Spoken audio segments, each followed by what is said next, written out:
بالله من الشیطان الرجیم. بسم الله الرحمن الرحیم. دانه را می شکافد و هسته خرما را و از داخل دانه جوانه را بیرون می آرد و از داخل اون هسته خرما درخت بزرگ خرما. اون خدایی که اینقدر قدرت دارد او نمی تواند مرده زنده کند. یخرج الحی من المیت، او اخراج می کند. یخرج الحی من المیت، اخراج می کند زنده را از مرده و او اخراج می کند مرده را از زنده. ذالکم الله، این نتیجه دلیل هست. ذاتی که این صفات را دارد همه دانه ها را می شکافد و جوانه ها را از توشون در می آرد، خصوصا هسته خرما را می شکافد و درخت بزرگ خرما را از داخل او در می آرد و اون مرده را از زنده را از مرده اخراج می کند. انسان زنده، دامه های زنده، جوجه های زنده از نطفه مرده و از تخم مرده. همچنین مخرج المیت من الحی، مرده را از زنده بیرون میکنه. کافر را از نبی پیدا میکنه. کافر مرده هست. ذالکم الله، اون ذاتی که این صفات را دارد الله هست. فانا تؤفکون، از کجا منصرف کرده میشوید؟ از عبادت خدا به طرف عبادت غیر الله. خدایی که این همه نوازش را با شما دارد و همین قدرتش همینه که به شما بیان میکند، شما کجا منصرف کرده میشوید از عبادت او به عبادت غیر خدا؟ فالق الاصباح، اوست که میشکافد صبح را، اصباح صبح را به وجود میارد. گویا این شب تاریک با آمدن صبح، اون صبح مثل جوانه میشکافد و اول صبح هم که همینطور سفیدی حرکت میکند، این سیاهی کم کم رخت میبندد و میره. و جعل اللیل سکنا، و همچنین قرار داده شب را محل آسایش و آرام، لیل را آسایشی برای شما و مسکنی قرار داده و شمس و قمر، خورشید و ماه را به حساب مقرر جاری کرده است. هر یکی از خورشید و ماه جاریاً برای یک حساب معین حسبان قرار داده، یعنی تقویم شما قرار داده. با ما هم حساب میکنید، با خورشید هم حساب میکنید.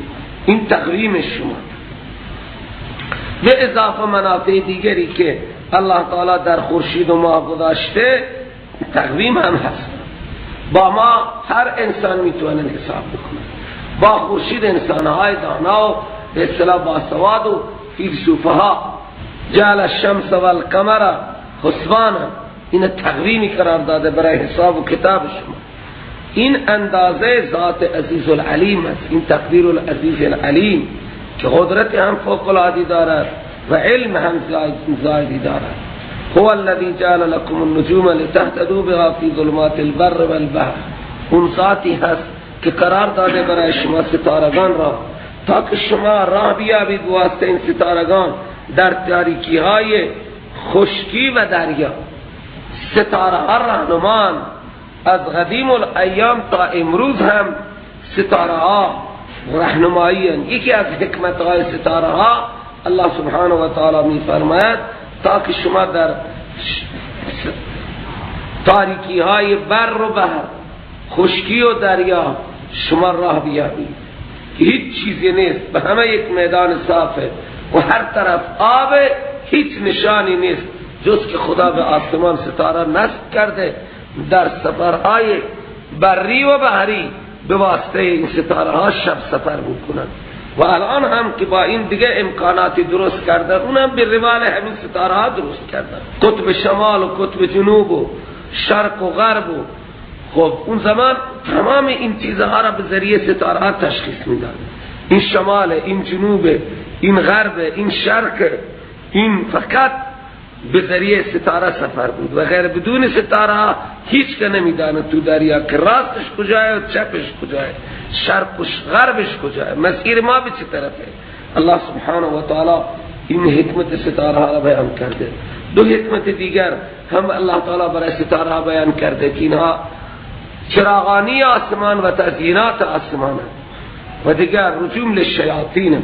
قد فصلنا الآیات، خلاصه ما تفصیلا بیان کردیم دلائل قدرت را، دلائل وحدانیت را، دلائل قدرت بر ایجاد و خلق مره ثانیه را، لیکن لقوم یعلمون، اون قوم هایی که یک ذره علم دارن میدانن، قوم هایی که نزدیک علم نمی آیند اینطور همینطور وحش زندگی میکنند و وحش از دنیا میرن. قوم هایی که یک ذره علم دارن میدانن که چه نوازشی خدا کرده است با این امکانات. هو الذی انشأکم من نفس واحده، او ذات عظیمی که این آسمان را، این ستاره ها را مسخر کرده، خلق کرده شما را، اونم از یک نفس. و مستقر از قرارگاهی هست برای شما در ارحام امهات، و مستودون و محل ودیتی هم هست در اصلاب آبا. یک زمان شما در اصلاب آبایید، بعد میایید در ارحام امهات یک زمانی. خلاصه این همه احسان رب العالمین هست. از قرارگاه مادر روی این زمین میایید، از محل ودیعت که صلب پدر هست شما اینجا میایید. یک زمان مقر شما در ارحام بود، یک زمان مقر شما در اصلاب بود، و یک زمان مقر شما در این کره خاکی است و یک زمان مقر شما در عالم برزخ است. این همه جهانی هست که شما دارید پی میبرید و شما از این جهان ها منتقل میشید. قد فصلنا الآیات لقوم یفقهون، تفصیلا ما بیان میکنیم دلائل توحید را، دلائل بزرگی را، دلائل قدرت را، لیکن قوم هایی که یک ذره تفقه دارن، فقه دارن، دانش دارن، اونها از این آیات که ما استفاده میکنن و به قدرت عظیم ما پی میبرن. آنهایی که بهره علمی ندارن، آنهایی که بهره دانش ندارن، تفقه ندارن، تدبر ندارن، فکر نمی کنن، آنها همینطور آمده اند و همینطور میرن. و امروز ظلم عظیمی که بشر با خودش میکند و اینقدر غافل دارد میرود و با جنایت و گناه دارد میرود، فاصله از دین هست، فاصله از علم هست. گوش نمیکشه. حتی همین متدینین، همین هایی که روزه هم میگیرن، نماز هم میخوانن، از قرآن هیچ بهره نمیگیرن، اصلا درس قرآن را هیچ اعتنا نمیکنن، در حالی که ای کاش که اینها میدانستن چیزی. هو الذی انزل من السماء ماء، الله اون ذات عظیمی است که نازل میفرماد از آسمان آب، پس ما بیرون میکنیم. از غیبت به تکلم ارجاع شد. فاخرجنا، پس ما اخراج میکنیم به ذریعه این آبها نبات کل شیء، سبزی هر شی را، یعنی جوانه هر شی را به ذریعه آب ما میاریم بیرون، جوانه درختها را، جوانه گیاها را، همه نبات هر شی را، یعنی جوانه و شاخه هر شی را به ذریعه آب ما میاریم بیرون. و پس بیرون میکنیم از این جوانه خضرن، بوته سبز را. اول جوانه میاد، بعد این جوانه شاخه میزنه، پس ما بیرون میاریم از این جوانه خضرن، شاخه های سبز، پس بیرون میاریم از این شاخه های سبز حبا متراکبا، دانه های روی هم انباشته و متراکب شده، خوشه گندم، برنج، ماش، عدسا، همه اینها را شما نگاه کنید. اول جوانش میاد، بعد بوته میشه، بعد از این بوته دانه های متراکب را الله تعالی درست میکند. همه این کارها را خودم میکنم، شریکی ندارم. چقدر الله سبحانه و قدرت نمایی میکنه. نخرج منه، از این شاخه های سبز من بیرون میکنم حبا متراکبا، دانه های روی هم انباشته. و من النخل، و از درخت خرما، من طلعها، از اون شگوفش که این تل همین شکوفه در میاد، بعد می شکافت خوشه از توش در میاد. از اون شکوفه درخت خرما قنوان دانیتون، خوشه های خرما که سرشون میاد به زمین نزدیک میشه. چقدر میان نزدیک؟ درخت اگر کوچیک خوب آخر خیلی میان نزدیک روی زمین گذاشته میشه. خوشه های هستن که خیلی نزدیک به زمین میان. و همچنین ما اخراج میکنیم باغهای انگور را. الله سبحانه و تعالی میگه من بیرون میکنم من باغهای را از انگور و درخت زیتون را در میارم که همه روغن و همه منافع تویش هست. رمان انار من سبز میکنم در حالی که مشتبهن و غیر متشابه. در شکل انار یکیه لیکن در مزه و ذائقه مختلفن. انگور هم شاید در شکلی که باشد در طعم مختلفن. بوتهای انگور را نگاه کنی همش یکی هست لیکن هر انگوری یک ذائقه و یک خوشبو یک طعمی دارد. همه مشابه به هم، در شکل مشابه هم، در مزه و در طعم غیر متشابه هم. یک انار چقدر ترشه که قابل هضم نیست، یکی چقدر لذت بخش میوه شیرینه، یکی دیگه خیلی شیرینه. انظروا الى ثمره اذا اثمر و ینعه. چشمها را باز کنید، نگاه کنید به طرف ثمر این چیزهایی که ذکر شدن. اذا اثمر، روزی که اینها ثمر میدن، و ینعه، به پخت این مذکورات هم نگاه کنید. روز اول نه انگورش قابل استفاده، نه زیتونش، نه رمانش، نه نخلش، هیچ چیزی روزی که اینها ثمر میدن ثمر اینها قابل استفاده نیست. لیکن روزی که اینها پخت میشن و میپزن لحظه چقدر لذت بخشه. انگور که میپزه، انار که میپزه، درخت خرما که میپزه، این وقتی که پخت میپزند و قابل استفاده چی چیزیه. یک زمانی انگور ارزش یک قرن را هم ندارد. خوشه انگور بکنند باید بی اندازه دیگه راهی ندارد، یا دامی را بدن کم از کم بخوره. انظروا، چشمها را باز کنید، الی ثمره، به ثمر این مذکورات.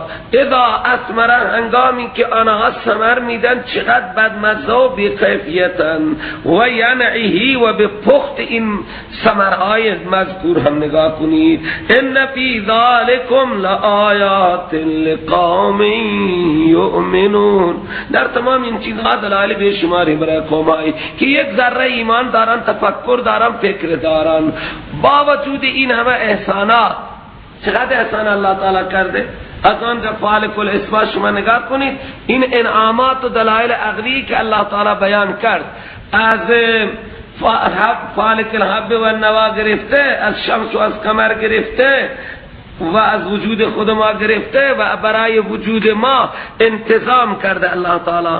از هو الذی انزل من السماء ماء، انتظامات زندگی ما را از حبوبات گرفته و از میوه‌جات گرفته. در تمام این چیزها دلائل هستند، لیکن الله تعالی میگه عجب انسان نمک به حرامی. این زجر از اینجا خدا از نمک به حرامی انسان بیان میکنه. احسانات من خدا را نگاه کن و نمک به حرامی انسان را نگاه کن که قرار دادن برای این خدای وحده لا شریک که همه اشیاء را تنها برای شما انتظام کرده، لیکن قرار دادن برای این خدا شریک ها، یعنی جن. اضافت شرکا الجن این مبدل منه، شرکا مبدل منه، الجن بدله لبیان الحقاره. وای و خلقهم جمله حالیه هست، معنی میکنم توجه داشته باشید. الله تعالی میگه این همه احسانات من میبینه، اعتراف میکنه یک ذره، لیکن همین انسان نمک به حرام از سبزیجات و میوه‌جات و حبوبات استفاده میکند و بعد مقرر کردن برای خدا، شریک مقرر کردن، یعنی جنهای لعنتی را برای خدا شریک قرار دادن، در حالی که و خلقهم، خود این انسان ها و تمام جنها را الله خلق کرده و دیگه چکار کردن؟ خرقو له بنین و بنات، و ساختند برای خدا مقرر کرده. خرق چیزی را مردم خود تراشی کنه، خودشان درست کردن برای خدا بنین و بنات. ابن الله هست، عزیر ابن الله هست، عرض خدمت شما عیسی ابن الله هست، برای خدا پسر درست کردن، بچه درست کردن. بنین و بنات، ملائکه را بنات الله میگن، اینا خودشون درست کردن. من خدا که برای پاک هستم. و خرقوا له، و خرق به معنی چیزی را انسان به زور درست کنه، اینا به زور درست کردن برای خدا بنین و بنات. به غیر علم هیچ دلیلی مدرکی ندارم. سبحانه، خیلی پاک است الله، پاک است الله و عالی است از اون نسبت ها ناروایی که اینا بیان میکنن. نسبت ولد به خدا، نسبت بنین و بنات پاک از خدا و خیلی عالیه از اون نسبت های ناروایی که این انسان ها برای خدا بیان میکنن. او چه نیازی دارد ولد انتخاب بکند یا بنات انتخاب بکند؟ او بدون نقشه سابق خلق کرده آسمانهای بلند و بالا را. انا یکون له ولد، از به چه کیفیت می شود برای خدا بچه، حالا که ولم تکن له صاحبه، الله تعالی جفتی ندارد. صاحبه به معنی زوجه. اخب بچه مادری می خواهد، الله تعالی از اتخاذ صاحبه پاک است.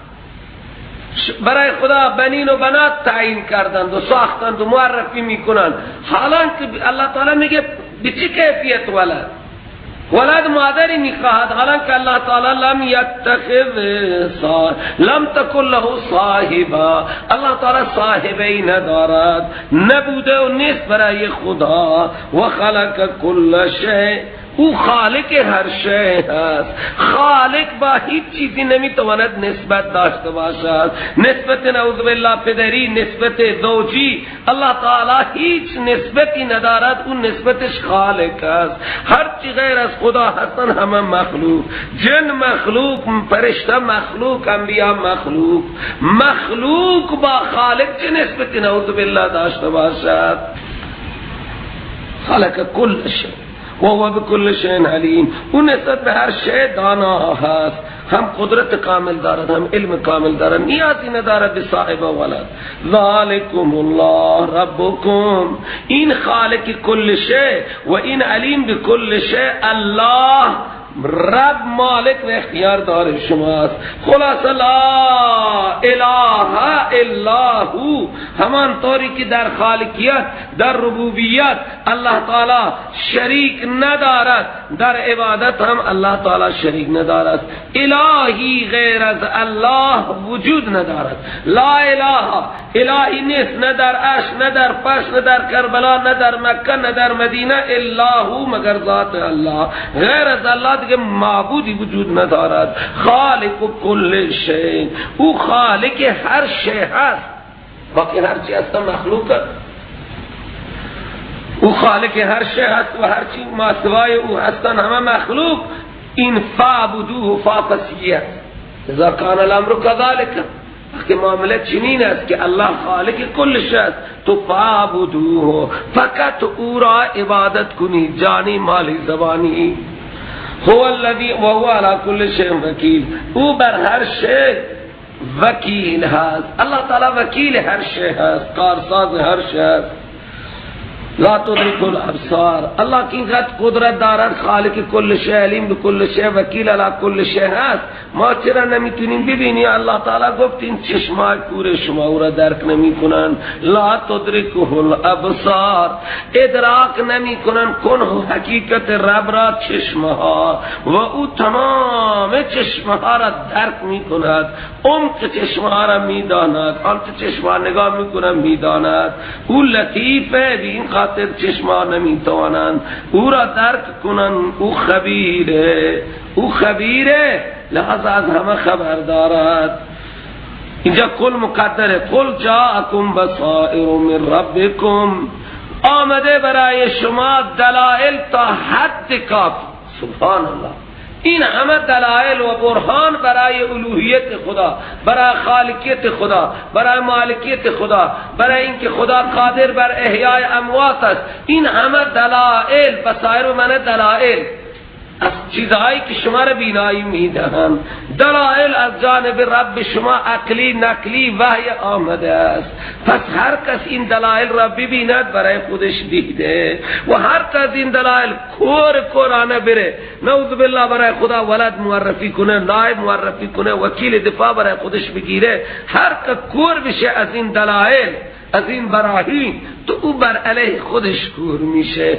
کوری او به خدا هم ضرری ندارد. او هدایت کسی که از این دلائل هدایت بشود هم برای خدا سودی ندارد. هر که راه هدایت را و راه بصائر را ببرد هم او سود می کند و هر که نبرد او ضرر می کند. فمن ابصار، هر که از این دلائل ببیند و راه هدایت را از راه ضلالت تشخیص بدهد سودش به خودش برمی گردد و هر که از این دلائل و از این حق کور بشه تو بر علیه خودش کور شده، باز هم به خدا ضرری وارد نمیشه. و ما انا علیکم بحفیظ، و بگو پیغمبر من محافظ و نگهبان شما نیستم، که من برای شما محافظم و نگهبان شما نیستم. کذالک نصرف الآیات، تفصیلا بیان میکنیم آیات قرآن را. آیات قرآن را بیان میکنیم برای چی؟ این وای لیکولا و عاطفه است، معطوف علیش محذوفه، تا به سعادت برسد یک قوم منیب. و دیگه آنهایی که انادیم بگویند ای پیغمبر تو درس خواندی، از اون قوت درسی اینها کار میزنی. و دیگه این که ما تبیین کنیم این آیات را و این قرآن را برای قومهایی که میدانند. و تبه بعد از شنیدن این دلائل شما فریضه تون انجام بدید. ای پیغمبر فریضه شما چیه؟ اتبع ما اوحی الیک من ربک، پیرو آنچه وحی کرده می شود به جانب شما از رب شما، شما وحی الهی را اتباع کنید. لا اله الا هو، در این وحی الهی جمله بسیار مقصودی و مهم. اختلاف دارم با شما پیغمبر به خاطر الوهیت خدا، عبادت خدا را به خدا اختصاص نمیدن، برای بندگان خدا هم انجام میدن. بین خاطر فرمود لا اله الا هو، الهی و معبود غیر از الله نیست. و عارضن المشرکین، و از اینهایی که در عبادت با خدا دیگران را شریک میکنند. شما اعراض کنید از این شرک کنندگان که عبادت را به خدا اختصاص نمیدن، شما اعراض بفرمایید. و ما انت علیهم بوکیل، شما که وکیل دفاع اینها نیستید که بینا ایمان بدهید یا بینا ضرر بدهید. نفی مختاری از پیغمبر علیه السلام، شما وکیل عذاب اینها هم نیستید. در عذاب دادن شما وکیل نیستید، در هدایت کردن شما حفیظ نیستید. شما وظیفه دارید ما یوحا الیک را اتباع کنید. ولا تسبوا الذین یدعون ولو شاء الله، باقی مشیت ازلی الهی همینه که بزور کسی را ایمان نمیده تا که امتحان کند. ایمان یک چیز اختیاریه، اجباری نیست. ورنه اگر الله تعالی بخواهد که اینها را ایماندار کند اجبارا در آن واحد اینها تسلیم میشه، مگر مشیت الهی چنین نشده. الله تعالی یک سری اختیاری به بشر داده، با اون اختیار تا بلند کردن یک پا به طرف ایمان انسان اختیار دارد. این پا را بلند کند الله تعالی پای دوم را بلند میکنه. اگر هر دو پا را جفت کند و از ایمان عقب گرد کنه، خب خدا که اینه دنبال نمیکنه. ولو شاء الله، اگر خدا میخواست ایمان این انسانها را جبران، یا میخواست الله تعالی عدم شرک اینها را جبران، تو ما اشرکو، اینها با خدا کسی را شریک نمی کردن. لیکن خدا امتحان می کند که چه کسی از اون اختیار خودش ایمان را می پذیرد، چه کسی از ایمان اعراض می کند. و ما قرار ندادیم شما را ای پیغمبر بر سر اینها محافظ، شما محافظ اعمال و ایمان این انسان نیستید. و ما انت علیهم بوکیل، شما وکیل اینها برای عمل و عذاب هم نیستید. خلاصه فریضه پیغمبر تکمله فریضه پیغمبر هست. شما حق ندارید ای مومنین و ای پیغمبر کسی را ناسزا بگید. ولا تسبوا الذین یدعون من دون الله، ناسزا نگید آن کسانی را که میخوانند مشرکین آنها را. ببین یعنی معبود مشرکین را شما ناسزا نگید. کسانی را که مشرکین میخوانند به عنوان حاجت روا، مشکل گشا، شما معبودان مشرکین را ناسزا فحش نگویید. چرا؟ آنها شما وقتی معبودان آنها را ناسزا میگید، اونها معبود شما را که الله هست ناسزا میگن، ولی هذا خوب نیست. لا تسبوا الذین، ناسزا نگید اون کسانی را که مشرکین آنها را میخوانند غیر از الله، یعنی معبودان آنها را و حاجت رواهای آنها را ناسزا نگید که فیسب الله عدوا بغیر علم، که در مقابل اونها ناسزا میگویند خدا را دشمنی دارن با شما. شما میگی معبود شما مشکل شما چنین باشد، این قرآن هم میگه معبود مشکل گشای شما را نعوذ بالله ناسزا میگه بغیر علم. کذالک الله تعالی میگه اینها را من برای ایمان نمیگذارم بر اثر عناد.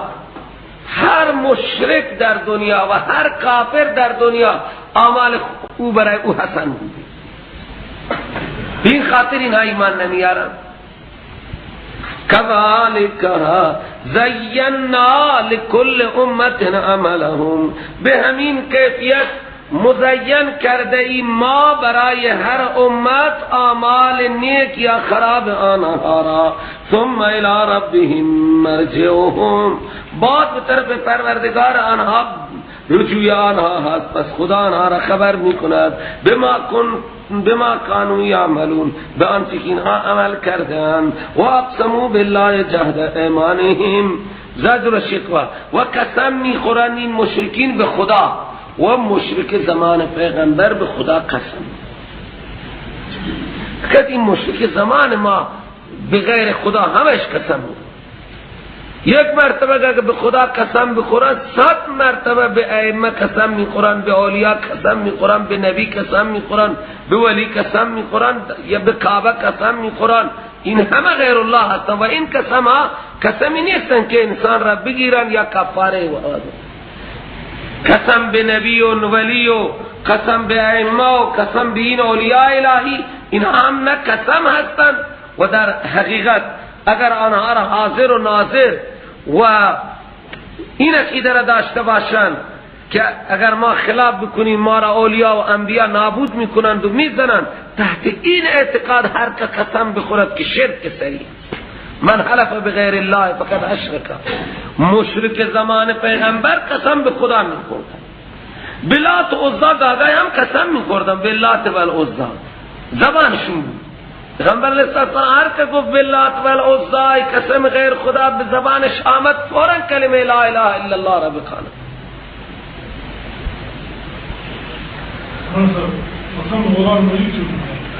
قسم الان به قرآن مجید که صفت خدا هست کلام یا نامهای زیبای خدا در اینه، به این حیثیت بزرگان گفتن باسی ندارد. لیکن اگر کسی را بخواهد قسم بدید به قرآن قسم ندید، به نام خدا قسم. فقها همین تصریح کردن که به قرآن و به کعبه و به نبی کسی را قسم نمیدن، قسم به نام خدا.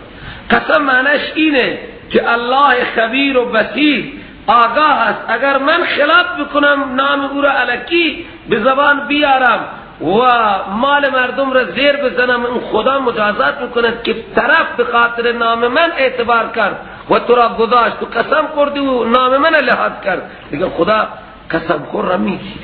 این دیگه تجربه شده. بسیاری احکام که دستورشون روی قسمه، اگر قسم خوردن تبرئه میشن و هر که ناحق قسم بخوره، دروغی قسم بخوره، سخت مجازات میشه. الله سبحانه و تعالی احترام نامش را از هر چیز بیشتر می‌دارد. این کفار قسم می‌خوردن به خدا قسم‌های بسیار پخته، جهد ایمانهم قسم‌های بسیار مؤکد. چطور که لئن جاءتهم آیة لیؤمنن بها، اگر بیاید پیش اینها اون نشانی که اینها میخوان، مراد از آیه معجزه فرمایشیه که از پیغمبر معجزه میخواستن، اون معجزه که آنها خودشان پیشنهاد میکردن، قسم های پخته میخوردن که اگر این معجزه آمد، یعنی اگر شما ای پیغمبر از کوههای مکه نهری جاری کردین ما میدانیم تو پیغمبری. اینها قسم میخورن به خدا قسم های بسیار پخته که اگر بیاد پیش آنها یک نشانی فرمایشی مطابق خواسته آنها، حتما آنها ایمان میارن به اون آیا، اونها مومن میشن و شما را دیگر رسول قبول دارن. قل بگو ای پیغمبر انما الآیات عند الله، آوردن معجزه و آیات معجزه نشانی های تشریع و تکوینی نزد خدا هستند، یعنی در قبضه قدرت الله هستند، نه نزد من پیغمبر. شما از من پیغمبر معجزه میخواید، مگر معجزه در اختیار منه؟ معجزه در اختیار خدا هست، اگر ظاهر کرد میکنه، نکرد که هیچی. اصلا الله سبحانه و تعالی میگه چه چیزی شما را خبر کرده که وقتی اون معجزه بیاید اینها ایمان نمیارن؟ از عدم ایمان اینها ای پیغمبر شما و صحابه شما خبر ندارن. چرا؟ من خدا دور و بر دلها اینها خبر دارن که این اعتراضها فقط انادیه، برای اینکه پیغمبر را ساکت کنن. تو پیغمبر نیستی، چرا اینطوری معجزه نداری؟ برای اسقاط شما این طلب معجزه میکنن و این قسمهای دروغی را میکنن بی ایمانا. مگر شما میدانی که وقتی این معجزه بیاید اینها ایمان میارن؟ من میدانم که من بر قلوب اینها متصرفم، در دل اینها یک ذره انابت ایمان نیست. این اعتراضها برای اینه که شما را ساکت کنن. چی چیزی ما استفهام تعجبیه چی چیزی شما را خبر کرده است به ایمان آنها که اون نشانی وقتی بیاید اینها ایمان نمیارن، یا به عدم ایمان آنها؟ چه چیزی شما را خبر کرده به عدم ایمان آنها که اون آیه وقتی بیاید لا یؤمنون اونها ایمان نمیارن به خاطر ضد و عناد؟ یعنی من خدا میدانم و شما هیچ خبری نداری. استفهام تعجبی انکاری. شما نمیدانید که وقتی اون معجزه‌ای که اینها میخوان بیاین اینها ایمان نمیارن؟ شما نمیدانید که این معجزه وقتی بیاید اینها ایمان نمیارن؟ این چیز را شما نمیدانید. ما استفهام انکاری و تعجبیه. چرا این جمله تعلیلیه؟ نقلب افئدتهم و ابصارهم، من بر دلها و چشمهای اینها متصرفم. دلهای اینها بین اصبع الرحمن است، من در دل اینها انابتی نمیبینم، من بر چشم اینها بصارتی نمیبینم. قلب و چشم اینها با چشم میخواهند این معجزه را ببینن. وقتی ببینم میگه این جادوه، معجزه نیست، ما را جادو کرده محمد صلی الله علیه وسلم. چنانچه که سنگریزها وقتی در کف خود ابو جهل شهادتین را تلفظ کردن، ابو جهل انداخت و گفت بسیار جادوگر خطرم، و سنگها هم جادو میکنی؟ ورنه این قرآن یک آیه بسیار بزرگ است. اینا ایمان نمیارن. چرا؟ که من متصرف دلهای آنها هستم، من در دل اینها انابتی نمیبینم، من متصرف چشمهای اینها هستم، من در این چشمها حق بینی نمیبینم. این چشمهای حق بین نیستند. کلها کما لم یؤمنوا. دلیل اینه که همانطوری که اینها ایمان نآوردن مره اول و من اینها را میگذارن در همین سرکشی و تمردی که دارن کور بگردن، یا معونا به معنای کور و حیران بگردن، کور بمانن در همین سرکشی که دارن. اقوال الله سبحانه و تعالی میفرماده پیغمبر اگر این بزرگترین معجزه ها هم من برای اینها ارائه بدم، مثلا اگر ما نازل کنیم بر سر اینها فرشتگان و با اینها مردها هم بلند بشند و حرف بزنن و کلمهم الموتی 2 و حشرنا علیهم کل شیء قبلا و حشر کنیم بر سر اینها هر چیز را جلوی چشم اینها. ما کانوا لیؤمنون، نیستند اینها که ایمان بیارن مگر اینکه خدا بخواهد. لہذا خدا ایمان جبری نمیخواد، خدا ایمان اختیاری میخواهد. مگر اینکه خدا بخواهد جبران، یعنی بزرگترین معجزه من فرشته بر سر اینها نازل کنم، مرده با اینها کلام کنم، هر شعر من جلوی چشم اینها بیارن، آنچه که اینها بخوان من جلوی چشم بیارن. ما کانوا لیؤمنون، نیستن اینها که ایمان بیارن مگر اینکه خدا بخواهد و مشیت الهی برای این انادی ها اینه که اینها برن تو جهنم. ولکن اکثرهم یجهلون، لیکن اکثر اینها احمقانه حرف میزنن. با وجود یجهلون، یادداشت کنید، با وجود عدم اراده ایمان خامخواه میخواهند معجزه، اراده ایمان ندارن، همینطور برای اسقاط شما معجزه میخوان. و کذالک، چرا ایمان ندارن؟ خاطر این که الله سبحانه و تعالی میگه شیاطین انس و جن حرفهای مزین را به یک دیگر القا میکنن، با هم می نشینن کمیسون می کنن، نتیجه گیری باطل مطرح می کنن. من این کار را کردم، این در قدرت ازلی من بوده، اینها دشمن شدن با شما و دشمنی این دشمنان من ساختم. به اعتبار خلق الله به خودش نسبت میده. اگر تمام کافرها را خدا خلق نکرده و اینها با نبی دشمنی ندارن، لحظه گویه که من اینها را دشمن شما کردم چون خلقشون کردم.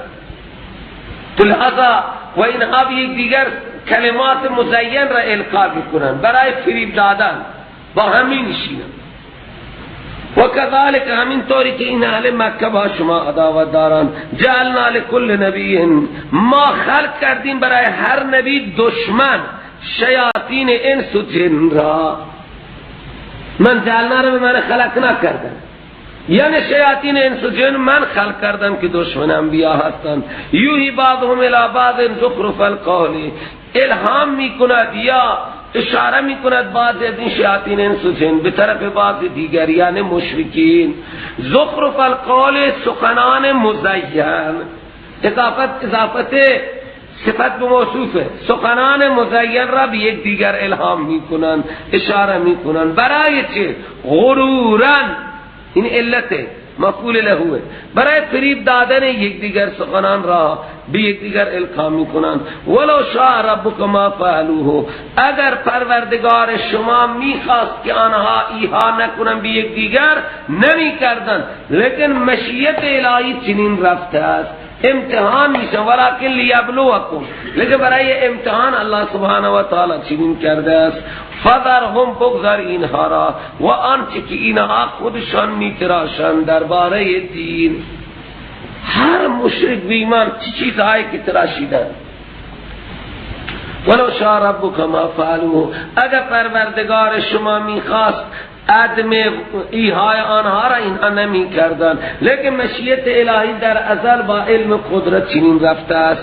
فذرهم و ما یفترون، بگذار اینها را و آنچه که اینها افترا می کنند و می تراشند در باب دین. بگذار اینها را با آنچه که اینها افترا می کنند در باب دین. اینها یوهی بعضهم الی بعض زخرف القول غرورا، برای فریب دادن یک دیگر. ببینیم روز چقدر سخنرانی، چقدر دروغ پردازی. وقتی شما ببینید این صفحات تلویزیون را و این صفحات رادیوها را، اینها چقدر دروغ تراشی. فلان جا ابو عباس چگین کرد و فلان جا نمیدانم فلانی جمکران چی کرد و فلان، این همه دروغ. یکی از اینها راست نیست، من به شما اطمینان میدم. یوهی بعضهم الی بعض زخرف القول غرورا، برای فریب دادن. و دیگه چی؟ لتصغى الی افئدة الذین لا یؤمنون، تاکه میل کند به طرف این زخرف قول، سخنان مزین، دلهای آنهایی که ایمان ندارند به آخرت. و دیگه این که اینها را پسند کنند، این سخنان مزخرف را و این سخنان دروغین را اینها پسند کنند. و دیگه این که کسب کنند عملا آنچه که اینها کسب کننده هستند. این خاطر یوهی بعضهم الی بعض زخرف القول علتش غرورن لتصغى الی افئدة الذین لا یؤمنون بالآخرة ولیرضوه تا اینکه این سخنان مزخرف را بپسندند ولیقترفوا دیگه عمل کنند آنچه که آنها عمل کنندند با جوارح عمل کنند. به این خاطر سخنان مزین سخنان ملمح که فلان امام چنین کرد و فلان ولی چنان کرد و این همه چیزها برای فریبند برای اینکه آنها را خوشحال کنند. آمد مدرسه که قصه کرد آخوندی آمد تا زنی پیرزال نشسته و توی تصویر طور نگاه میکنه. همه مردم میگن که این توی تصویر نگاه میکنه میبینه مراد و حاجت این آقا چیه. آخوندم گفت که من بگم که من چه مرادی دارم. منم رفتم آخوند گفتم این زن را که زن خب تو بگو من چه اراده دارم. زن نگاه که توی چه اراده نداری امتحانات من میپرسی. رفت لحظا شبم که خوابید بازم دید که ابوالحسن ابوالعباس آمد و باز تسبیح دیگر بین آخوند داد. الان آخوندم تو تسبیح نگاه میکنه و چطور میبینه نه چیه. این همون زخرف القول غرورا هستن ولی تصغى الی افئدة الذین لا یؤمنون هستن ولی یرضوا ولی یقترفوا ما هم مقترفون. هر چی که از قرآن و از حدیث نیست سروران گرامی همه زخرف القول غرورا. این قرآن هستی مشندرت میگوید افغیر الله سبحان الله. بگو پیغمبر بینها آیا غیر خدا را من طلب کنم حاکم حالانکه او ذاتی هست که نازل کرده به جانب شما کتابی را مفصلا. این قرآن عظیم و شان، این آیات زیبای قرآن، این دلائل وحدانیت خدا، این دلائل برهان بزرگی خدا بزند بگردن اینها که اینها برای مردم بیان می‌کنه. من اطمینان دارم که 90% مردم هیچ خبر از قرآن ندارند.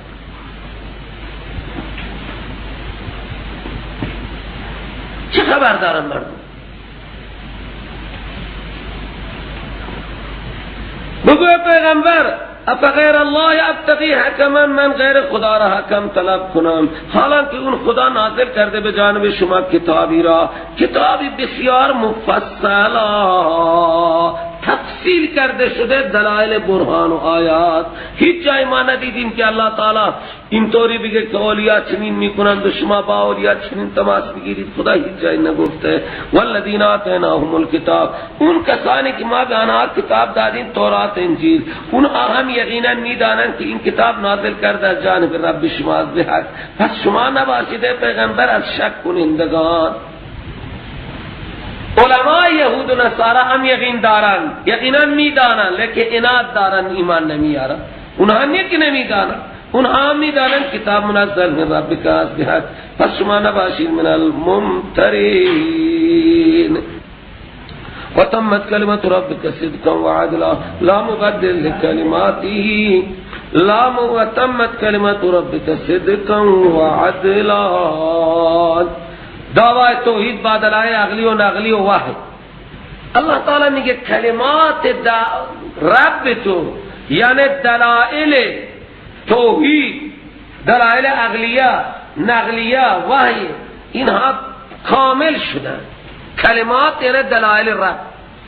کلمات رب کن دلائل رب تو در واقع صدقان که مطابق حقیقت هستند، عدلان یعنی معتدل در اعمال، برای اعتقاد صادقاً مطابق نفس الامر و برای عمل عدلاً، برای تصدیق در عقیده صدقاً و در عمل عدلاً. این کلمات رب تو کاملا لا مبدل لکلماته، تبدیل دهنده برای کلمات الهی نیست. اون الفاظ، اون دلائل وعدهای الهی، اون کلمه به معنی دلائل عقلی، نقلی، وحی هم برای اعتقاد راستن و هم برای عمل عدلن. لا مبدل لکلماته، تبدیل کنندهی برای کلمات خدا نیست. هرچی خدا گفته خدا همونطور خواهد کرد. و هو السمیع، چرا؟ او فریاد هر کس را میشنود، علیم، حال هر کس را میداند، هر جا میداند. و این تطع اکثر من فی الارض، بعد از دلائل توحید زجر، اگر شما بعد از این دلائل توحید و آیات اطاعت کردید اکثر آنها را که در زمینند، ثمره اطاعت آنها اینه یضلوک عن سبیل الله، شما را منحرف میکنند و گمراه میکنند از راه خدا. امروز هم همینه، ما تقلید غیر میکنیم. مسلمانه زندگیش همیشه تقلید از کفاره، تو همین قرآن میگه اگر شما اتباع و تقلید کردید اکثر من فی الارض را، ثمره اتباع اینه یضلوک عن سبیل الله، گمراه میکنن شما را از راه خدا. این یتبعون الا الظن، اینها اتباع نمیکنن مگر یک سری خیالات فاسد را. ان هم الا یخرصون، نیستند اینها مگر تخمین میزنن، فقط در سخن تخمین میزنن. فی ما ینسبون الیه که اتخاذ الولد و جعل العبادت الاوثان ذریعتا الیه.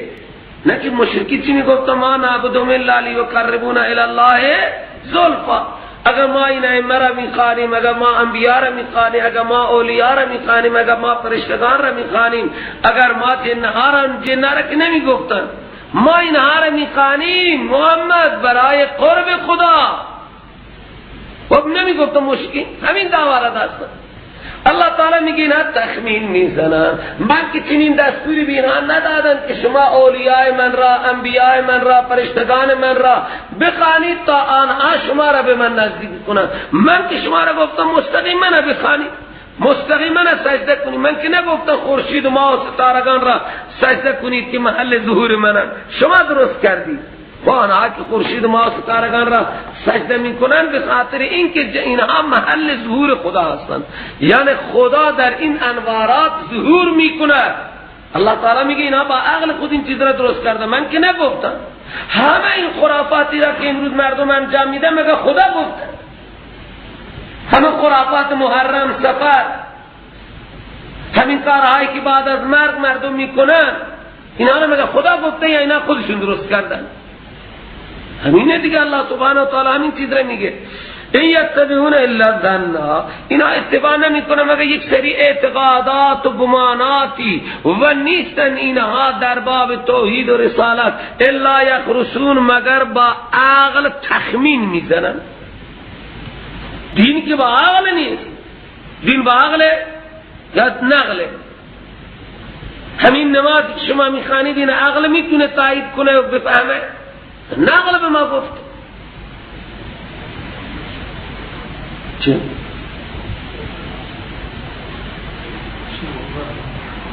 ان ربک هو اعلم من یضل عن سبیله، رب شما ای پیغمبر او آگاه است، عالم است از آنهایی که گمراه میشند از راهش.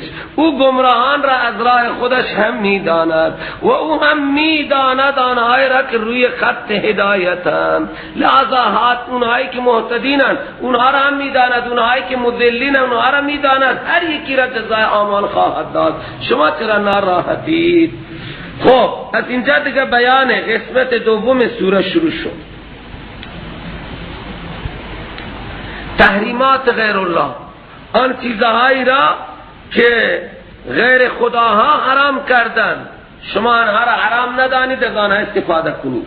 فکلوا مما ذکر اسم الله علیه، پس بخورید از آن چیزهایی که یاد کرده می شود نام زیبای الله بر آنها. بخورید از آنها که ذکر اسم الله علیه، نام خدا بر آنها یاد شده. شما چرا آنها را حرام می‌دانید؟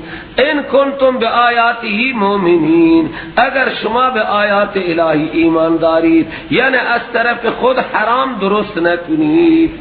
مشرکین مکه بسیار چیزهای حلال را نمی‌خوردند. سروران گرامی، همان قدر که حرام را حلال کسی بداند و بخورد گناه است، حلال خدا را حرام بداند هم همین قدر گناه. حلال خدا حلال، حرام خدا حرامه. بخورید. این ببینید اینها یک شبهه کردن. که چیزی را که خدا کشته شما نمیخورید، محترم، چیزی خود شما میکشید میخورید. این اعتراض هر مشرک در هر زمان کرد. گوسفند همون گوسفنده، خدا کشته نمیخورید، خود شما میکشید میخورید. الله تعالی فرمود اونجا نام خدا گرفته شده بخورید، اینجا که اون مرده شده کسی نام خدا را نگرفته لحاظا نخورید. بخورید از آن چیزهایی که ذکر شده نام خدا بر آنها. اگر شما به آیات الهی ایمان دارید، اگر واقعا مؤمن به دستورات الهی هستید، مؤمن به احکام خدا هستید، شما از آنها بخورید. و ما لکم الا تاکلوا مما ذکر اسم الله علیه، چی شده شما را که نمیخورید از آن چیزهایی که نام خدا بر آنها یاد شده؟ چیزی که نام خدا یاد شده بخورید، از طرف خود حرام نکنید. حالانکه وقت فصل لکم ما حرم علیکم، این ماضی به معنی مضارع. چرا؟ قد فصل لکم ما حرم علیکم، سوره مائده که ما خواندیم آخرین سوره ها هست. این سوره 55می بود انعام و او 112میه. و قبل از این سوره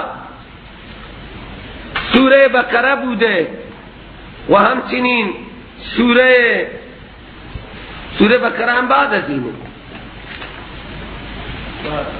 بعد 80 خورده ای 80 لحظه سوره نه 80 این بعده. این سوره انعام 55میه، سوره نحل هم قبل از سوره انعام. سوره مائده که تفصیل محرمات شده بعده.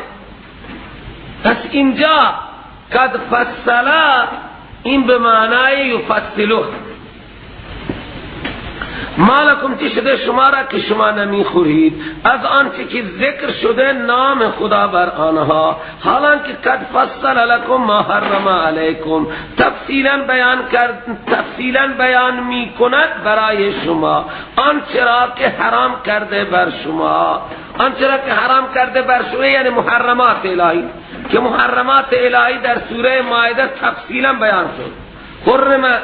حرمت علیکم المیتة والدم ولحم الخنزیر وما اهل به لغیر الله والمنخنقة والموقوذة والمتردية والنتيهة وما اکل السبع الا ما ذکیتم وما ذبح علی النصب وان تستقسموا بالازلام. اونجا تفصیل محرمات.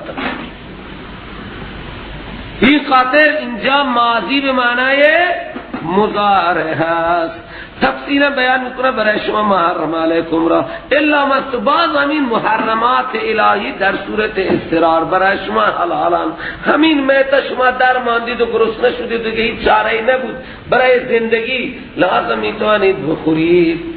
قد حرم بیان کرده الله سبحانه و تعالی، تفصیلا بیان میکند برای شما ما حرم علیکم را الا ما استررتم، بعد در صورتی که شما مضطر بشید حلال میشن برای شما.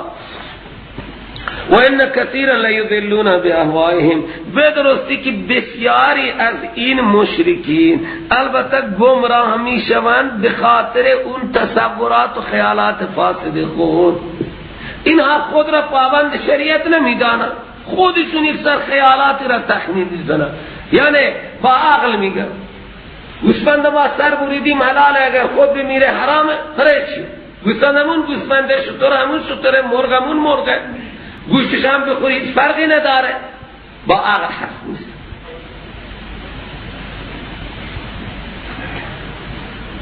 و ان کثیرا لیضلون باهوائهم، و به درستی که بسیاری از این شنبخت ها گمراه میشن به خاطر خیالات فاسده خودشان به غیر علم و دلیل. اینها از شریعت هیچ اتباعی نمیکنن، با عقل حرف میزنن. اینا که با عقل حرف میزنن اینا گمراهان. ان ربک هو اعلم بالمعتدین، رب تو هم میداند آنهایی را که متجاوزند از حدود الهی، از حد ایمان، از حدود مقررات الهی خارجند، اونها را میداند. ذروا ظاهر الاثم و باطنه، بگذارید مسلمان ها و انسان ها گناه های ظاهر را یعنی شرک فعلی و باطنه گناهای باطنی یعنی اون اعتقادات باطل را که درون خود جا دادید اونها را ول کنید. با عقل حرف نزنید، با عقل دین تعیین نکنید. شما با قوت بپرسید که برای این اعمالی که انسانهای زمان ما در ایام محرم و غیره میزنند آیا دلیل دارن؟ خب از قرآن دلیل دارن؟ اینا خیلی بعضی از ما هم خیلی نایلم دارن، خیلی بلدن. چه بلدن؟ از اینها بپرسید که برای این ندای غیر الله، برای ندای ائمه و انبیا چه دلیل دارن؟ جز یک سری واحیات وابتغوا الیه الوسیله. وسیله معنیش اینه که انبیا را صدا بزنید. آیا خود انبیا چطور وسیله گرفتن؟ و به کثرت الله تعالی میگه وسیله نجات شما ایمان و اعمال صالح است. اعمال صالح هم به روش پیغمبر، باید این طبق آنچه که پیغمبر انجام داده. خب ما با عقل 2 رکعت نماز صبح را 2 رکعت فرض را 4 رکعت میتونیم بکنیم؟ 3 رکعت را 4 رکعت میتونیم بکنیم؟ 4 رکعت را 2 رکعت یا بگیم 6 رکعت اضافه ذهن میفهمد ما میتونیم؟ روزه را ما در ماه بعد بگیریم یا در ماه قبل بگیریم؟ علما چی میگن؟ قضا شد اون چیزی دیگره که قضایی میاره. لیکن در ماه مبارک رمضان ما روزه نگیریم، یک ماه دیگر روزه بگیریم که مشرکین هم اینطور میکردن.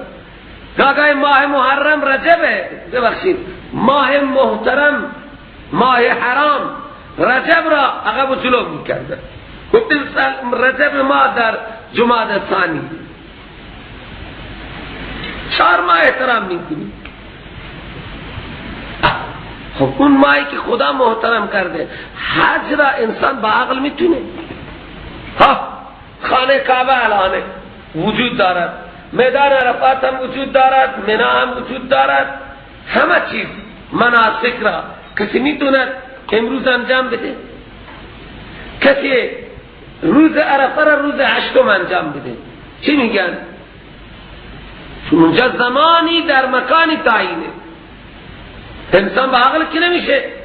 همین الان که ما بریم حاجی میشی، یک پولدار بره الان تمام احکام حج را خوب انجام بده، شیطان خوب رجم بکنه، نمیتونه. حتی که بعد از زوال باید شیطان رجم بکنه، قبل از زوال هم رجم بکنه قبوله؟ نیست. عقل کنار گذاشته میشه، خصوصا در باب اعمال اخلاق. بگذارید ظاهر الاسم، اون گناه های ظاهر را که با عمل انجام میدی، و باطن الاسم، اون گناه های باطنی را یعنی اعتقادات شرکی را ول کنی.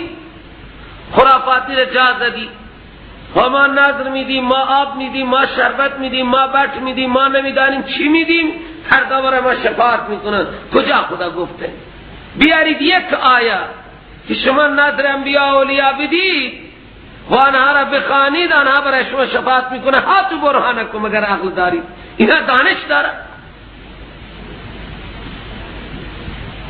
شما هم مروبی که خیلی دانش دارن، خواب دانش دارن، فقط تابع شکمن، هیچ دلیل ندارن. لا برهان لهم و من یدعو مع الله الها آخر لا برهان له. الله تعالی میگه هر کس با خدا کسی دیگر را بخواند هیچ دلیل نداره، بدون دلیل، بدون مدرکه، بدون برهانه. بگذارید گناه های ظاهری را، یعنی اون اعمال شرکی را که ظاهرا انجام میدید و دست و پا نزد برای غیر الله میکشید، و باطنه و اون گناه های باطنی را یعنی اعتقادات باطل را ول کنید. ان الذين يكسبون الاثم، به درستی کانایی که کسب میکنن گناه ظاهرا یا باطنا سیجزانا، جزا داده خواهند شد در قیامت بما کانوا یقترفون، به مقابل اون اعمال کفری و شرکی که اینها انجام دادن. یقترفون یکتسبون.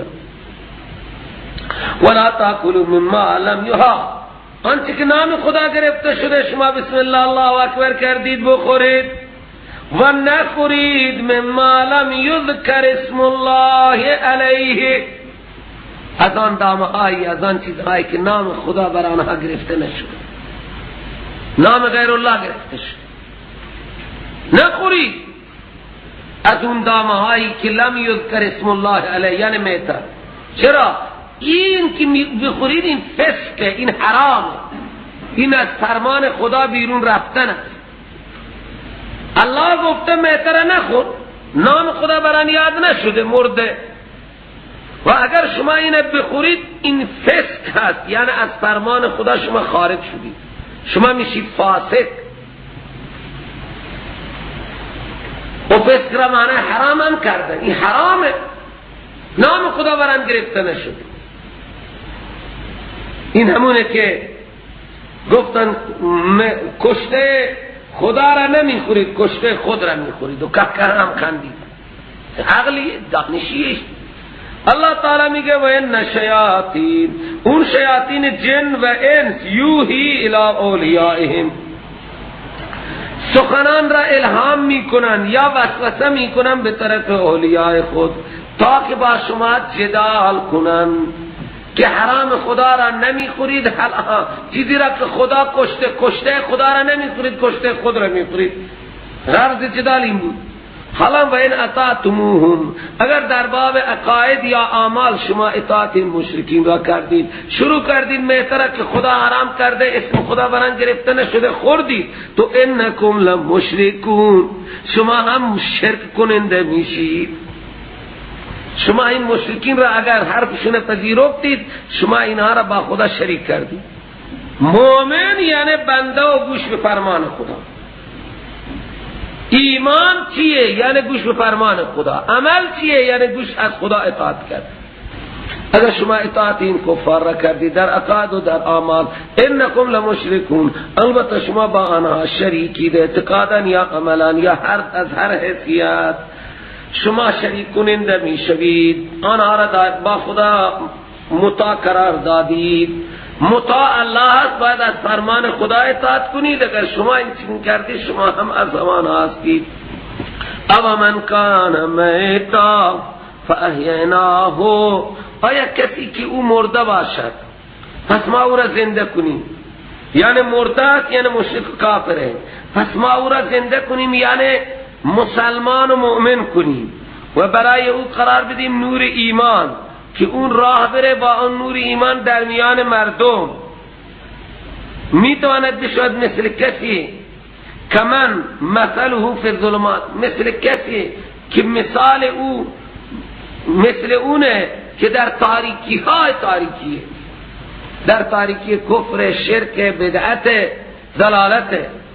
یک شخصی که با نور ایمان، با دلائل و با برهان است، مثل اون آقایی که مثل او کمن در بدحالی و بد عملی. این مثل هم مبتدا هست، فی الظلمات خبره. میتونه بشه مثل آن شخصی که او در تاریکی ها هست، لیس بخارج منها، از اون تاریکی ها بیرون نیست، در تاریکی کفر، در تاریکی شرک، در تاریکی بدعت. کذالک زینا للکافرین ما کانوا یعملون. الله تعالی میگه لیس بخارج، علتش اینه که کافر اعمال کفری، مشرک اعمال شرکی برای او مزینه. همین اهل بدعت و اهل شرک و اهل کفر هر عملی انجام میدن برایشون خیلی مزینه، خیلی با اشتیاق. چرا اینها از این ظلمات بر نمیگردن؟ که این ظلمات را برای خود خوب میدانند.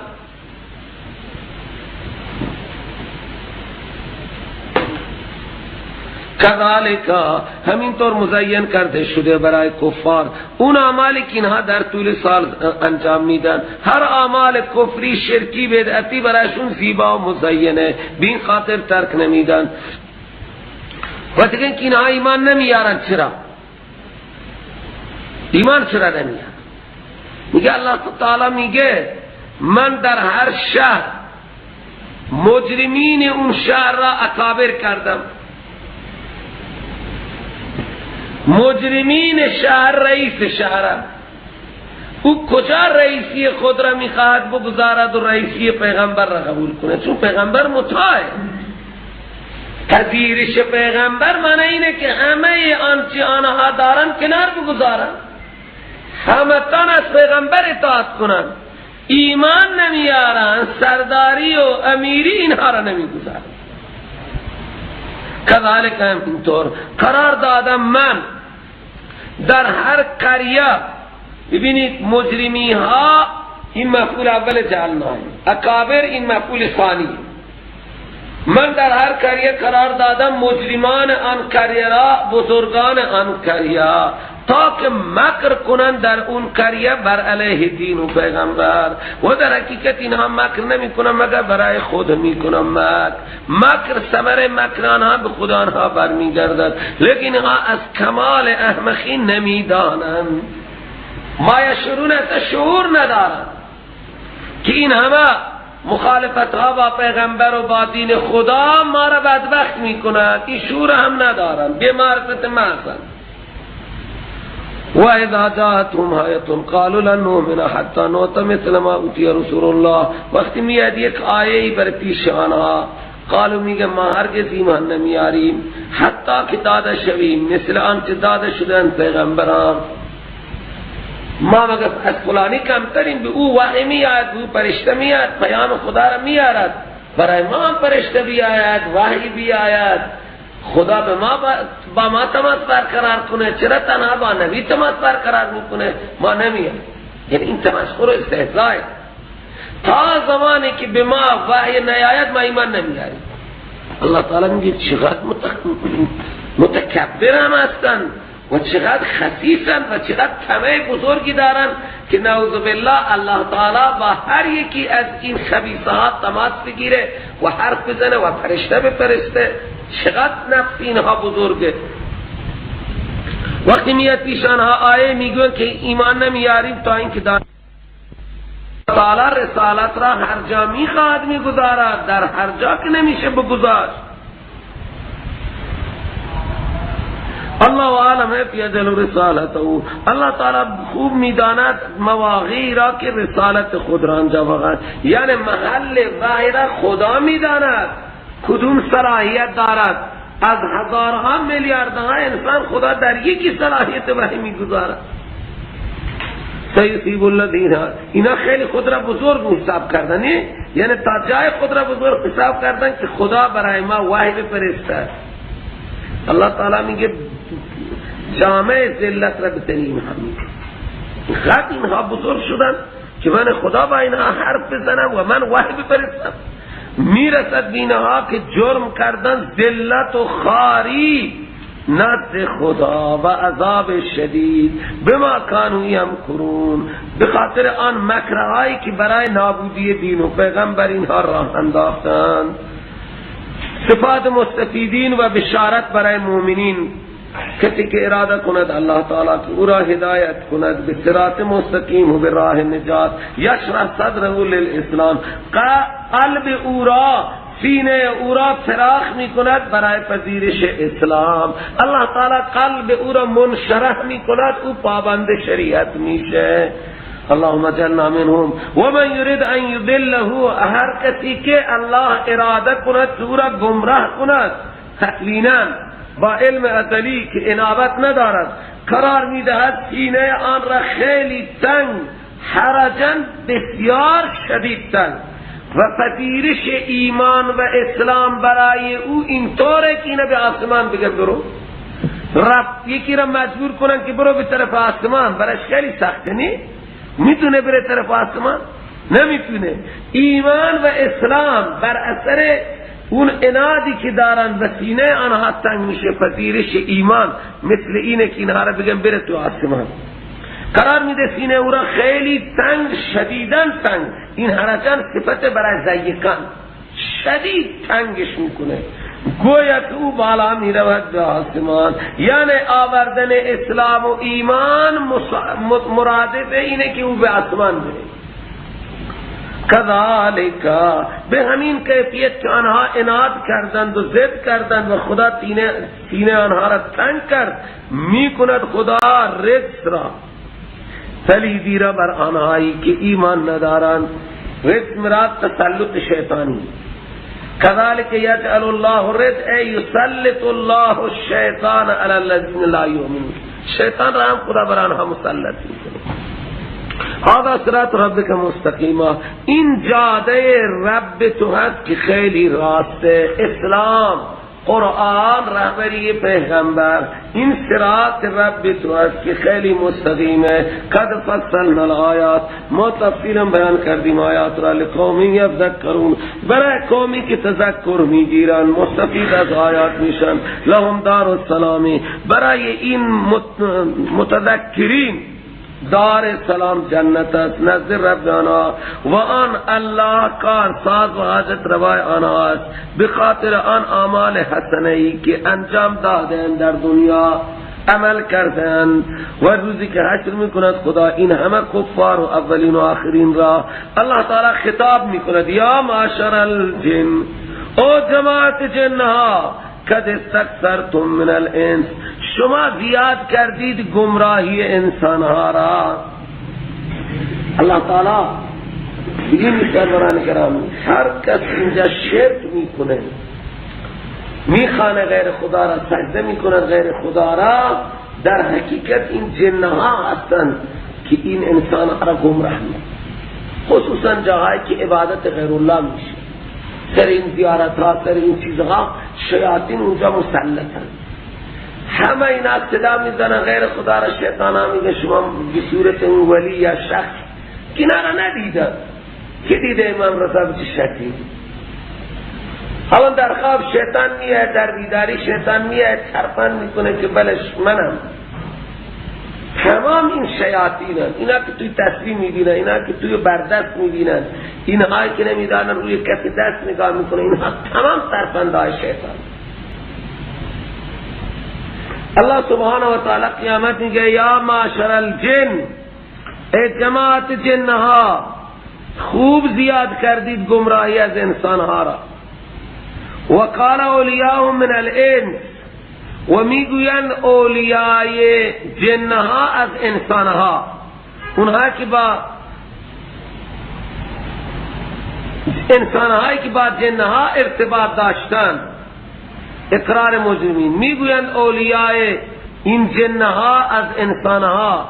چی میگه؟ شکایت میکنن ربنا استمتع بعضنا ببعض، ربا استفاده کرد بعض ما در باب زلال و ازلال به بعض دیگر، و همه ما رسیدیم به اون اجلی که شما برای ما تعیین کرده بودید، اجلنا الذی اجلت لنا. لہذا اللہ تعالی اعلان میکند که النار مثواکم خالدین فیها، آتش مال شما گمراهان و مذلین و ضالین هست، جایگاه شما برای همیشه.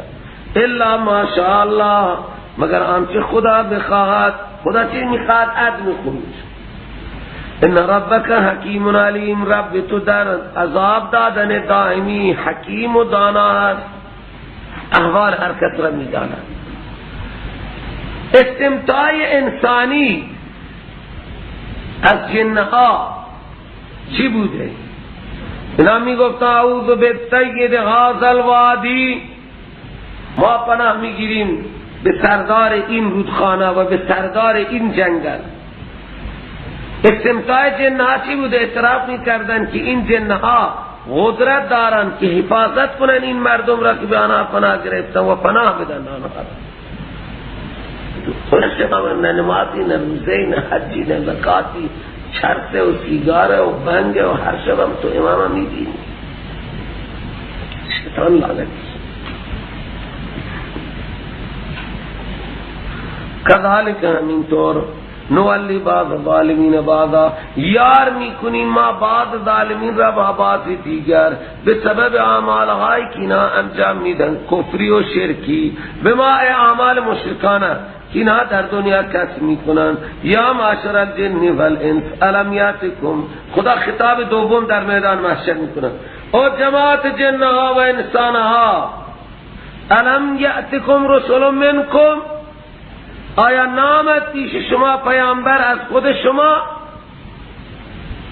که اون پیامبرهای قصون علیکم آیاتی بیان کنن بر شما آیات من را، بنویسید در باب عقاید و اعمال و اخلاق و آگاه کنند شما را از ملاقات این روز شما. نامده حالا مسئله اینجایه که آیا جن هم نبی شده؟ قول حبیبه که جن خدا رسول نکرد، الله تعالی انسان رسول کرده برای جن و انس. رسول الله صلی الله علیه و سلم انس و جن رسول بوده و ایمان جنها و ارشاد جنها در قرآن هم آمده و دعوات رسول الله در ساعت شب برای جنها هم ثابت از روایات. روز قیامت وقتی الله تعالی چنین خطاب میکنه پیغمبر نامد برای شما بیان کنه آیات من را، شما را آگاه کنه از ملاقات این روز، همه میگن شهدنا علی انفسنا، اقرار میکنیم و گواهی میدیم بر علیه نفسای خود، و غرتهم الحیات الدنیا، این انسان و جنها را مغرور کرده بود بهار دنیا، پست دنیا، زر دنیا، مال دنیا مغرور کرده بود. و شهدوا علی انفسهم، این انس و جن گواهی میدن بر علیه جانهای خود که جانها بودن در دنیا کافر، انهم کانوا کافر، به کفر خود آخر گواهی میدن. اب مرحله اول اینه که انکار میکنن، بعد دلائل میاد، بعد اعتراف میکنن. ذالک، چرا اللہ تعالی پیغمبر اعظام میکنه؟ ارسال رسول. ذالک مشار الیه ارسال رسول، این ارسال رسول از جلال مرتبه ذکر ده به خاطر اینه که نیست رب تو محمد هلاک کننده شهرها یا اهل شهرها را، ناحق و اهلها غافلون، اهلها غافل باشن به سنت الهی. در سیستان و بلوچستان تقریبا الان تبیین میشه خلق و پشت سرش این قهد سالی به این خاطر مردم نمیپذیرند، مردم عمل نمیکنند، بعد از دانستن عمل نکردن لحظه عذاب دارد و جاهای دیگر تبیین حق نشد. آنچه که اینها را گفتن عمل میکنند، بزنید میزنند، آش بدید میدن. جدا چه چیزی شما شنیدید؟ بیایید اگر یک در موضوع قیامت برای ترک نماز، برای ترک روزه، برای ترک حج، برای این منکرات چه تبلیغاتی شما از این رادیو تلویزیون ها میشنه؟ هیچ تبلیغی نیست. تبلیغ برای دور بره فلان امام این طوره، فلان امام آن طوره، امروز موت فلان امامه، فردا حیات فلان امامه، نیکی محتر در تعریف امید 12 مخلوق. تو 12 ماه حتما یک تاریخ موت و حیاتی است، بعد این امام زادگان که حساب نمیشه. چیزی را مردم میدن.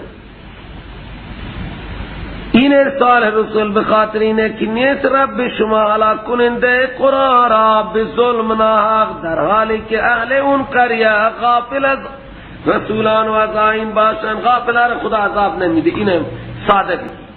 بعد از ارشاد و بعد از تبلیغ هر کنه پذیره دیگه عذابه. عذاب اول کوچک از آخری استیصالی. حالا تاریخ استیصال که میادون خدا میده. ولکل درجات مما عملوا، برای هر یک از جن و انس و صالح و طالح. فهمیدید؟ لکل مضاف له، من جن و انس و صالح و طالح، برای هر عامل از انس و جن درجه های متفاوتی هستند به خاطر اونا مالی که انجام دادن در دنیا.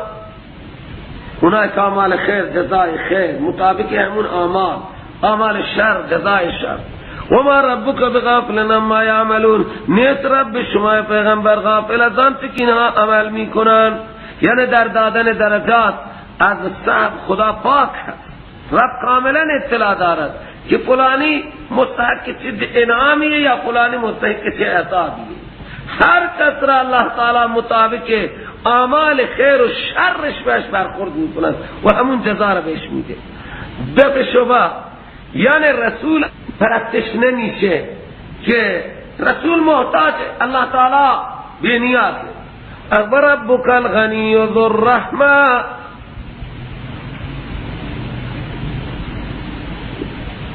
رب تو غنیه و صاحب رحمته، لذا غنی را باید عبادت و بندگی کرد نه فقیر. و صاحب رحمت و رافت را و مهربانی و لطف را باید بندگی و عبادت کرد که از همه رحمتش بیشتره، لطفش بیشتره. این یشاء یذهبکم، اگر خدا تصمیم بگیره که شما را ببره، یذهبکم، فورا شما را فنا میکنه، میبره، و یستخلف من بعدکم ما یشاء، جانشین میکنه بعد از شما آنچه خدا بخواد. یا حیوانات را جانشین میکند، دد و دمها و مورچه ها را، کری ها را ویران میکند، انسان ها را میکشه، جانشین میکند کرم و موره ها را، آنچه که را بخواد. کما انشاکم، نظیر اذهاب و آوردن. اللہ تعالی میگه ببینید قبلا شما آبا و اجداد شما کجا، اونها را من بردن شما را جانشین کردن، فردا هم شما را میبرن دیگران را جانشین. این دلیله که من خدا بر بردن و آوردن توانایی دارم. 100 سال قبل، 150 سال قبل غالبا مالک کره خاکی علیه همه توی کره خاکی نرفتن، همه مردن، همه رفتن. زیاد دور من نمیرم، 1400 سال بعد از اسلام 150 سال مالک کره خاکی هست که بوده، امروز توی قبر هست، نوبت به ما رسید. و من به شما قول میدم 100 سال دیگر از من و شما زمین انسان هایی که الان روی زمین حرکت میکنن 100 سال چیه؟ 50 سال از من گذشته، چطور گذشته؟ 50 سال دیگر امثال ما خبر اینجا نیست، امثال حضرات علی هم خبری نیست. شما پشت سری. و ربک الغنی ذو الرحمه ان یشاء یذهبکم و یستخلف من بعدکم ما یشاء کما انشأکم من ذریة قوم آخرین، چنانچه که شما را پیدا کرد از نسل قوم های دیگر، از نسل قوم های دیگر. حالا ما از آبا و اجداد خود درست شدیم، از آبا از اجداد، خلاصه آبا و امهات ما ذریت اجداد ما بوده، خود ہمارا دانا پیدا کرد. کجا این اجداد؟ اجداد ما که اسما ندیدی، آبای ما هم رخت بستند و رفتند و ما هم پشت سریم دیگه. اللہ تعالی میگه من میتونم، نکنید نافرمانی، همش مرا یک دم ببرم و دیگران را بیارم، میتونم تدریجا که سنت من هر روز میگیری. پدر و مادر میرند و پشت سر شما اگر جلو نہ افتادی. کما انشاکم من ذریة قوم آخرین. باقی هر چی که آمدنی می آید، عید قربان آمدنیه نه؟ اگر زنده باشیم یک روز عید قربانه، اگر زنده باشیم یک روز عید فطره، هر چی که آمدنی او می آید در وقت خودش. انما توعدون لآت، بدرستی آنچه که شما وعده داده میشوید، یعنی میعاد و قیامت و آمدنیه، هر روز شما به قیامت نزدیکتر میشید. و ما انتم بمعجزین، خب ما میگه فراری میکنیم مخفی میشین، نه نیستید شما عاجز کننده خدا که فرار کنید و به پای حساب نیایید.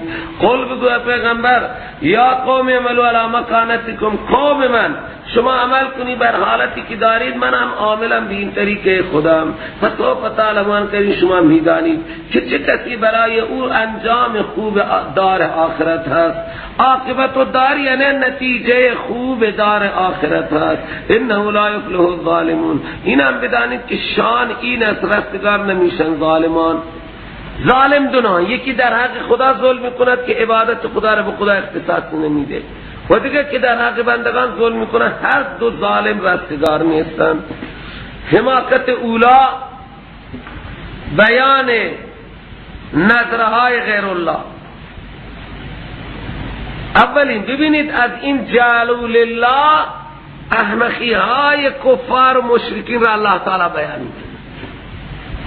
حماقت اولا جعلوا لله مما ذرا من الحرث والانعام نصیبا، قرار دادن خاص برای خدا از آنچه که خدا خلق کرده، من الحرث از زراعت و محصولات، والانعام از دما، قرار دادن برای خدا چی چیزی؟ نصیبا، یک سهم. این سهم خدا. فقالوا میگوین هذا لله، این سهم خدا هست. بزعمهم، بگمان آنها. چرا قرآن میگه بزعمهم، بگمان آنها؟ که مشترک را خدا قبول نمیکنه. ولشرکاهم، بزعم خود یک سهمی برای خدا قرار داد. اول سهم جعلوا لله مما ذرا من الحرث والانعام نصیبا فقالوا هذا لله. اینم به زعمهم میگه به خاطر اینکه خدا شی مشترک قبول نمیکنه. و هذا لشرکائنا، این برای شریکان. این 10 تن میوه مال خدا، این هم 10 تن مال دوستانه. هم از انعام سهم میکشن برای خدا و هم از محصولات زمین. مشرک مکه اول سهم خدا را میکشن، میگفتین لله و هذا لشرکائنا. اگر بوزی از سهمهای خدا میرفت اون طرف پوری جداش نمیکنه، باشه خدا غنی. وجعلوا لله مما ذرا من الحرث والانعام نصیبا فقالوا هذا لله بزعمهم، این به خدا اختصاص دارد به گمان آنها و میگفتن هذا لشرکائنا، این برای شریکان ما. فما کان لشرکائهم، آنچه که مال شریکان اینها بود تو از دام، از محصولات، از میوه، از فلا یصل الی الله، او به طرف خدا نمیرسید. او به طرف خدا نمیرسید. چرا؟ میگفتن این معبودان ما فقیرتون محتاجتون، و میگفتن الله غنی عن هذا و ما کان لله فهو یصل الی شرکائهم، و آنچه که مال خدا بود او میرسید به طرف شرکای آنها. یعنی از سهم خدا اگر چیزی اون طرف میرفت جدا نمی کردن، می گفتن ان الله غنی عن هذا. ساء ما یحکمون، خیلی بد اینا فیصله کردن. تمام محصولات را اللہ تعالی میگه من تنها پیدا کردم، تمام دامه ها را من تنها به ثمر رسانیدم، لیکن موقع نظر من شریک دارم. این مال خدا، این مال امام، سهم امام. تمام خراسان سهم امام نیست، بله سهم خدا خبری. چه کسیه و سهم امام را ادبارا میگیرن، لیکن سهم اللہ را کسی که نده ملایی یا دیگه مسکین بزرگ میتونه از پولدار بگیره. سهم خدا زکاته. آتو حقه یوم حصادی. اللہ سبحانه و تعالی میگه ساء ما یحکمون، همه چیزا را من تنها پیدا کردم، حالا برای من شما شریک درست کردید، این مال خدا، این مال غیر خدا. چقدر شما ظالمانه فیصله میکنید. ببین مشرک مکه اول سهم خدا را میکشید. الان ما نمیفهمیم توحید را. چرا؟ مردم نه خدا را دارن، خدا را قبول دارن. و مشرک مکه خدا را قبول دارد یا نه؟ برای خدا نظر میده یا نمیده؟ اول نظر خدا را میکشه. و جعلوا لله مما ذرا من الارض والانعام نصیبا فقالوا هذا لله بزعمهم و هذا لشرکائنا. شرکا درجه بعد بودن و خدا را غنی و بی نیاز هم میدانستن و شریکان خود را محتاج درمانده میدانستن. اگر سهم خدا اناری میرفت اون طرف میغلطید، خربوزه اینه که تو زمینه دیگه جداش نمیکنه، خدا غنیه دیگه. اگر سهم امام اون طرف چیزی میرفت فوری جداش. اللہ تعالی میگه واقعا ظالمی. همه چیز من تنها درست کردم، دیگه الان چرا تنها به نام من نمیخورید و به نام من نمیدهید؟ همه چیز را که ما میخوریم باید با نام خدا بخوریم. در ابتدا بسم الله بگیم، در آخر الحمدلله بگیم. هر چیزی را هم که میدیم به خاطر نام خدا بدیم، به خاطر رضای خدا بدیم. زکات و عشر این حق خداه. الله تعالی میگه ساء ما یحکمون، خیلی غلط فیصله کردید ظالمی. و کذالک الله تعالی میگه خب این که دامند، این که حیوانند و اینا که محصولاتند، حتی برای مشرکین بچه های خود را هم نظر می کردند و می کشتند. کذالک زین لکثیر من المشرکین، مزین کرده برای بسیاری از مشرکین قتل اولاد، به آنها را مزین کرده شریکان آنها. من الجنت و السدنه، اولاد هم مشرکین برای معبودان خود نظر می کردند. دختر بیچاره را که اینطور زنده درگور می کردند. و نظر کردن اولاد سنت ابراهیمی می دانستند. و پدر پیغمبر هم نظر خدا. وقتی چاه زمزم گم بود و دهن چاه زمزم بت آصاف و نائله نسبودن، هر جا می گشتن چاه زمزم را نمی دید. عبدالمطلب عهد کرد و نظر کرد که خدا اگر من چاه زمزم را پیدا کردم، من یکی از بچه های خود 12 بچه داشت. عبدالمطلب یکی از آنها عبدالله پدر پیغمبر اسلام از همه کوچکتر، باقی همه بزرگ بودن، نواسه داشت، بچه داشتن. عبدالله از همه کوچکتر. وقتی که چاه زمزم پیدا کرد، عبدالله را نذر کرد که باید بره سر بزنه برای خدا. اینقدر عبدالمطلب بزرگی بود، بچه برای خدا نذر کرده. ما چرغران برای خدا نذر نمید، ما اگه چی نذر. خلاصه وقتی عبدالمطلب من نذر خود را ایفا میکنم، باید عبدالله را سر ببرم. خواهر و برادران عبدالله گفت پیر مرد دیوانه ای، بذاریم عبدالله جانه بکشیم. گفت چکار کنیم؟ رفتم پیش ملای. ملا گفت عبدالمطلب فدیه عبدالله را نده. چقدر؟ گفت این من تعیین نمیتونم بکنم مگر اینا قرعه تعیین. قرعه چی بودن؟ کیسه هایی بودن به گلوی این بطان داخته میشد، تیر هم تویش بود، با اون تیره ها هم به اصطلاح دستور میگرفتن. بر بعض تیره ها نوشته بود افعل، برای نوشته لا تفعل، بر بعض ساکته. اگر کسی میخواست کاری انجام بده اول میرفتن اونجا دست میانداختن. اگر تیری که افعل بر آن نوشته شده بود در می آمد و اجازه دادم بکنیم این کار را. اگر لا تفعل می آمد لحظا اینها دست از کار می کشیدن، اجازه نیست.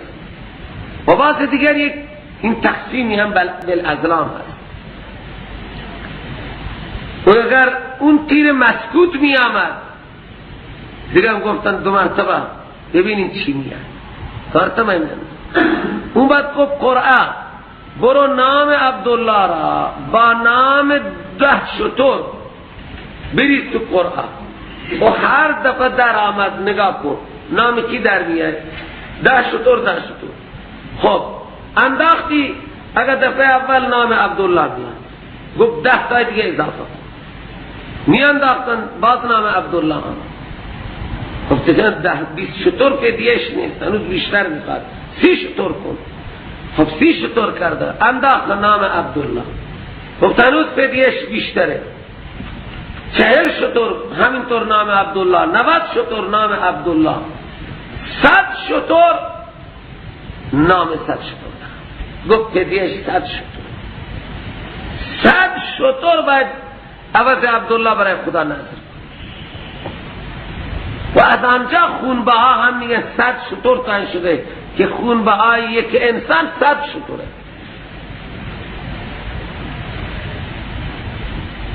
این خاطر عبدالله را ذبیح ثانی میگن.